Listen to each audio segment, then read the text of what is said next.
អូននិស្សិតរៀងនៅសាលាចូលខមមិនវីដេអូខ្ញុំច្រើនចេះម្លែងវិធីធ្វើពងទាខហ្នឹងអូនញ៉ាំទៅឆ្ងាញ់មែនចេះមានម្ហូបអីទៀតអត់ងាយស្រួលធ្វើ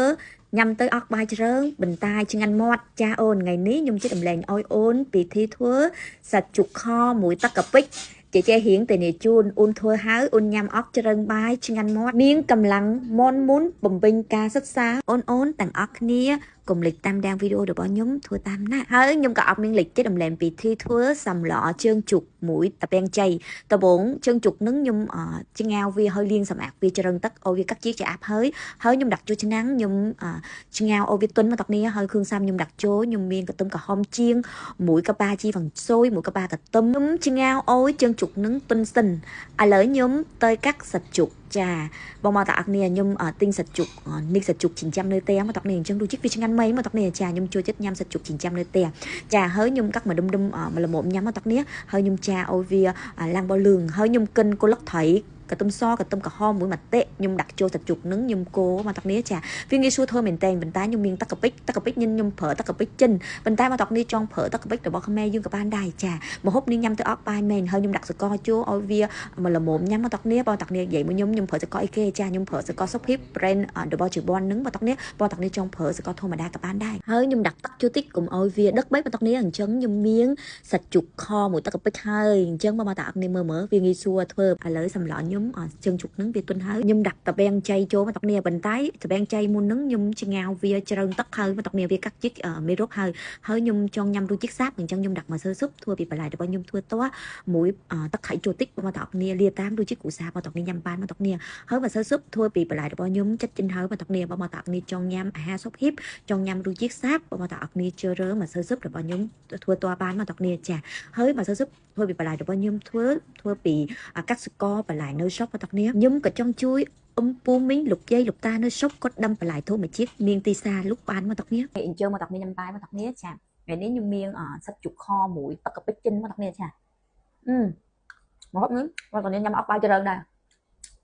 ញ៉ាំញ៉ាំមាត់មក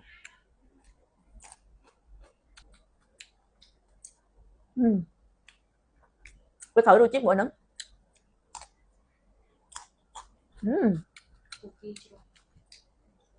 ចាំមកតាគ្នាអានឹងនៅក្នុងយើងហើយគេជួយកំណែនឹងដឹងមកណាខ្ញុំក៏វាញ៉ាំខ្លាំងវាត្រូវមួយសាច់ជុកខនេះ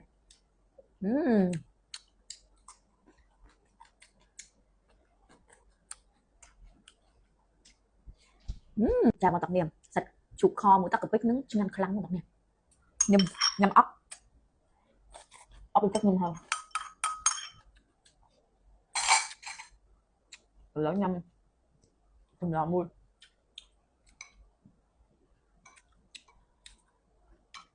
សម្លជើងជុកមួយតាពាំងមកតាគ្នាចាតាពាំងចៃ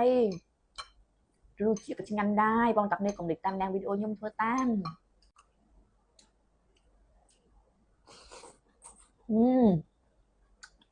តាពាំងនេះមុនហ្នឹងខ្ញុំឆ្ងាវវាចោលវា3ទឹកហើយហ្នឹងអញ្ចឹងវាកាត់ជាតិ1រត់ហើយអញ្ចឹងមកតាគ្នាចង់ញ៉ាំតាពាំងមុនមកតាគ្នាឆ្ងាវវាកាត់ជាតិ1រត់សិនមកតាគ្នាចា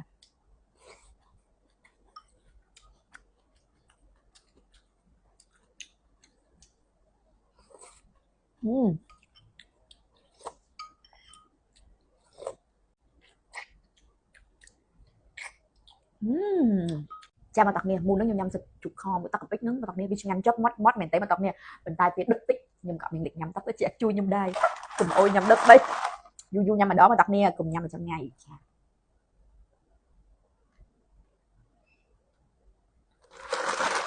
លុយញ៉ាំមកយកឆ្ងាញ់ខ្លាំងណាស់